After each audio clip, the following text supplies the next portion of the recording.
Fitzy, what comes to mind and how do you, I suppose, sum up that 80-minute performance from your side? I think the preparation beforehand was obviously key.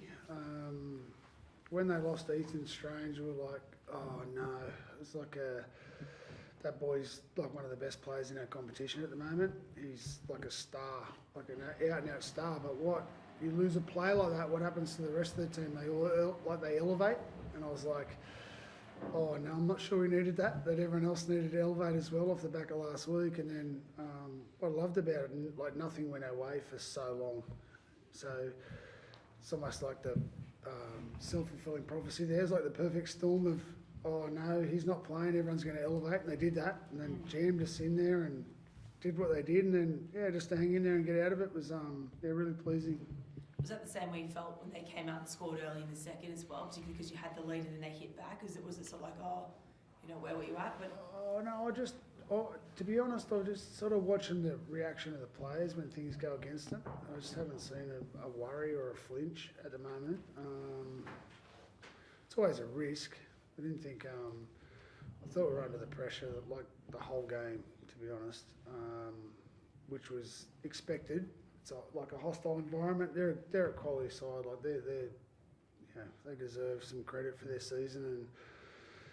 And everyone wrote them off at the start of the year. They play the whole year. They're the best team all year and minor premiers. And so yeah, we're pretty pleased with the result, but we're not done yet either. Braden Trindle's kicking game tonight. He was so instrumental. Can you just talk to his form at the moment and what you're seeing behind closed doors as well? Yeah, I think so. I think Nico probably kicked more last week, did he? I think so. But the balance of like which way we go, where they go, they're so in control together, which has been pleasing. But Tricky's come off the back of the ankle injury, and then we had such a performance without him, with Acco there against the Bulldogs. For Tricky to walk back in and deliver for a couple of weeks in a row is like pretty impressive, eh? Like he's such a good kid. He's in a good spot. But the most important thing is the way that pair play together. Did you always know that was going to take time to click? That it's sort of feeling like it's combining right at the right time. Did you always know that was sort of coming and building? Oh, I was hoping so. We're getting pretty deep into a combo there, but no, they've let's be straight. We've eaten it under pressure like for a while, and I felt like those boys were the two that were always going to get together and get it going. And at the moment they are, but we're not done yet. Like we haven't achieved anything yet. Fitzy, you mentioned that first half. I think for the first 33 minutes, you didn't really have the ball. You lost your challenge, and then in 4 minutes, Nico sets up a try, line break assist, then scores a try. Now this is the guy who won the Dally M 3 years ago. Was that perhaps his most influential and important 5-minute stretch for this club? Oh. Turn the game on. Probably it might be fair. Yeah, you're right. I think that's a fair assessment. He deserves some credit for that because it doesn't get much. He's had a strong season, but in 1 week it's Tricky and the other week it's Nico. But it's just pleasing to see both of them play well together. That's the most important thing for us. And they're actually not worried about it. The pair of them, they're just like whatever the team needs is whatever the team needs. And some weeks Nico will shine and Tricky won't, and Tricky will shine some weeks. So it's good to see them playing together. Like, have you noticed that they've worked the balance out? Yeah, as the year's gone on. Yeah, throughout the season, obviously they have games there where they were playing exactly the same way. So I think the most pleasing part is, yeah, they're close off the field, but on the field they're even closer. So they're playing really well at the moment, and they're making my job as the Spider a lot easier. What about Adam tonight? Fitzy, like huge minutes with Tom going out. Is that one of the primary reasons why you brought this guy in? He had throughout the course of the year, like he's had calf strains like at a groin. He's had some other things going. Like he hasn't missed a game, and just like he's all in. Like I felt like what I saw last week from when Toby scored the try at the end of the game, the way Adam celebrated, like he's given himself to whatever the team needs, whatever the club needs. He's an impressive man, not only as a footy player, he's an impressive man, and he's like sort of done it the hard way. He's learned some valuable lessons over the course of his life, but he's stepping up right now, and I thought tonight when we lost Tommy there, obviously we just went, Ad's going to have to source you. And he went, sweet mate, whatever you need. I said, well, how long can you go? He goes, as long as you want. I went, that's nice to know. Yeah. How is Tom? Tom will,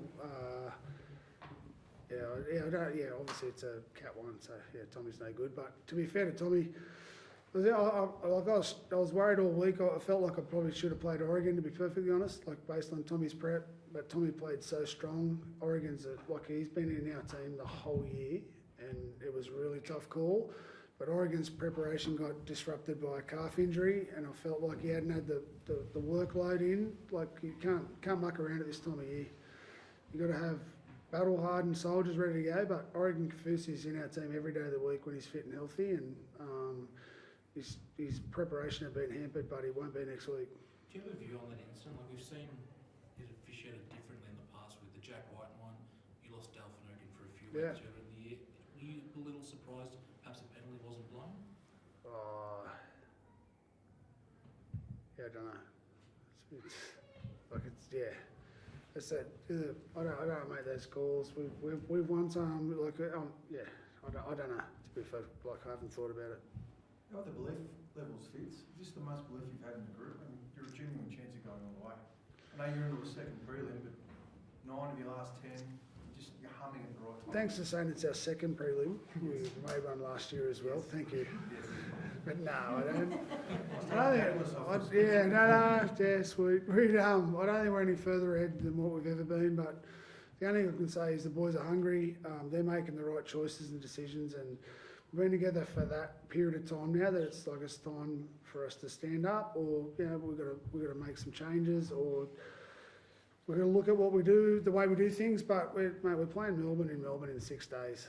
Like, come on, that's a challenge. But we're ready for that. We're ready. I mean, that's all I can say is we're ready. Blake, you've spoken a few times about being there in 2016. You saw this team beat Melbourne in a big game, albeit in Sydney. As Fitz spoke to believe, are you there? You're going to go down in 6 days. You're confident you can get it done again? Yeah, I think so. I think we're building nicely throughout the year, and obviously the back end where really had some momentum, and we've taken it into the final series. And how close we are in those sheds, it's something I haven't felt in a long time. So it's exciting, and like Fitzy said, it's going to be a good challenge next week. What do you put that down to, that the galvanised the group? Like, you haven't seen it in a long time. Like, why? Can you pinpoint why? Was there a moment? You've had the camps. Fitzy, what is it? Yeah, I think we've always been close. Like we've always tried to find ways to get closer. The last few years, we've been built into a side like this, and to a connection, and to a close family bond that we have created now. And it's exciting times to be a Shark, and in that dressing shed, we're all brothers in there, so it's a great feeling. Does it give you a bit of confidence going into next week with Melbourne in Melbourne that you've done probably the second hardest thing and beaten Canberra in Canberra tonight? It's obviously going to be a tough task. They're great at home. They've got a good fan base. It's going to be a hostile environment, and they're hard to beat at home too. So take our lessons and review the game, and we'll build into Melbourne next week.